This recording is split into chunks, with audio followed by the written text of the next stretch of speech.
Perkenalkan, namaku Sari, usiaku 26 tahun. Aku baru menikah, suami bernama Aryo, usianya 30 tahun. Aku dan suamiku berkenalan di Facebook. Meskipun kami orang satu daerah, Mas Aryo hidup di perantauan, sedangkan aku bekerja di daerahku sendiri. Setelah selesai menikah, Mas Aryo harus kembali lagi merantau. Dia mengajakku untuk ikut dengannya. Aku yang telah menikah, tentu saja harus ikut dengannya. Kami pun pergi dengan menggunakan bis. Aku yang tak tahu apa-apa, yang terpikir merantau itu di kota besar dan pasti ram di sana.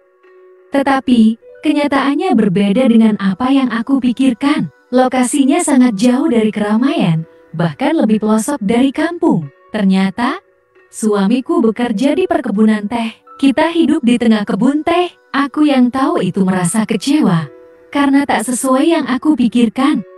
Aku berjalan sangat jauh dari jalan raya. Kami menyusuri kebun teh. Sepanjang jalan aku hanya menggerutu, tapi suamiku tak menanggapinya. Tibalah aku di rumah mes Mas Aryo. Tempatnya kecil dan lusuh. Tak jauh dari situ ada pabrik teh yang besar. Pertama aku masuk, aku hanya menghela nafas panjang. Selain kecil, tempatnya juga kotor. Setelah sampai aku bersih-bersih. Sangat melelahkan. Malam pun tiba. Di sela makan, Mas Aryo bercerita. Sebelumnya dia meminta maaf jika kondisinya seperti ini. Dia juga baru menempati rumah ini. Awalnya dia tinggal di mes di dalam pabrik.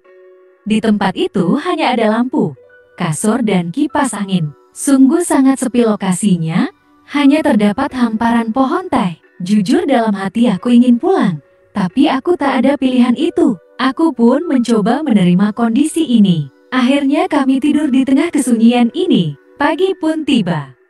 Aku bangun dan menyiapkan makan untuk suamiku. Ternyata tempat ini begitu indah di saat pagi hari. Aku pun mempunyai sedikit hiburan dengan suasana pagi ini. Suamiku pun bangun dan siap-siap untuk berangkat kerja. Mas Aryo bekerja di kebun teh, bukan di dalam pabrik itu.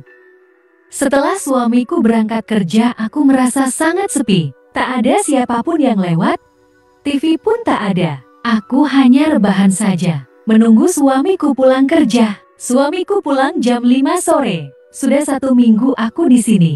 Hariku rasanya membosankan. Hari ini Sabtu, Mas Aryo gajian. Dia pulang cepat. Jam 2 suamiku sudah pulang. Ia membawa motor. Dia bilang ingin mengajakku keluar untuk jalan-jalan dan berbelanja kebutuhan. Dia meminjam motor temannya. Aku pun senang. Akhirnya aku bisa melihat keramaian. Jam 3 sore aku dan suamiku berangkat. Lokasi keramaian sangat jauh. Saat ingin pulang, ternyata hujan lebat. Kami pun berteduh. Akhirnya kita pulang sudah larut sekali. Aku dan suamiku langsung masuk rumah dan tidur. Paginya saat dia mau berangkat kerja, dia berpesan, nanti ada temannya kesini buat ambil motor. Aku pun hanya mengiyakan pesan suamiku. Aku tunggu-tunggu tak ada orang yang datang. Aku akhirnya ketiduran. Saat aku bangun, ada orang di depan pintu. Aku lupa menutup pintu. Aku pun kaget melihat ada orang di situ. Aku pun langsung bertanya, "Kamu siapa ya?" "Padi Lambak," jawabnya. "Ada perlu apa ya?" tanyaku dalam kondisi ketakutan. "Aku temannya Mas Aryo, mau ambil motor," jawabnya. Aku pun merasa tenang. Ternyata teman suamiku. Aku pun keluar menemuinya. "Maaf ya, aku ketiduran," ucapku. "Iya nggak apa-apa Mbak. Tadi mau aku bangunin gak anak," ucapnya. "Mas, motornya di dalam. Mas keluarin sendiri ya," ucapku. Dia hanya mengangguk. Dia pun mengeluarkan motornya. "Maaf ya Mbak, lama nunggunya. Aku baru pulang kerja." "Iya, nggak apa-apa Mas," jawabku. Padil pun menghidupkan motornya. Ternyata tak hidup-hidup. Dia sampai terlihat menghela nafas panjang. Akhirnya dia mengecek motornya. Setelah lama dibenerin, akhirnya nyala. Alhamdulillah, akhirnya nyala juga. "Ada yang rusak Mas?" tanyaku. "Gak Mbak, businya aja yang basah," jawabnya. "Semalam kehujanan Mas, maaf ya," ungkapku merasa tak enak. "Pantes, untung aja gak mogok di jalan," ucapnya. "Mbak, aku numpang panasin motor dulu ya di sini," ucapnya. "Iya mas," jawabku. Aku pun masuk ke dalam rumah, karena aku merasa gak enak. Aku membuatkannya kopi. "Mas, ini minum dulu," ucapku. "Kok repot-repot sih Mbak?" ungkapnya. Dia pun meminum kopinya sambil duduk di teras. Kita pun akhirnya terlibat obrolan. Fadil ini seumuran denganku. Dia bekerja di pabrik tes itu. Karena kami nyambung, akhirnya kami lama mengobrolnya. Akhirnya Fadil pun pamit pulang. Waktu terus berlalu. Aku dan suamiku tinggal di situ sudah 2 bulan lebih. Aku sudah mulai menerima kondisi ini. Tiap minggu suamiku meminjam motor Fadil dan aku sering ngobrol dengannya. Tak tahu karena sengaja emang pengen ngobrol denganku, atau bagaimana. Fadil seperti sengaja mengambil motornya saat suamiku berangkat. Tapi aku tak mempermasalahkan itu.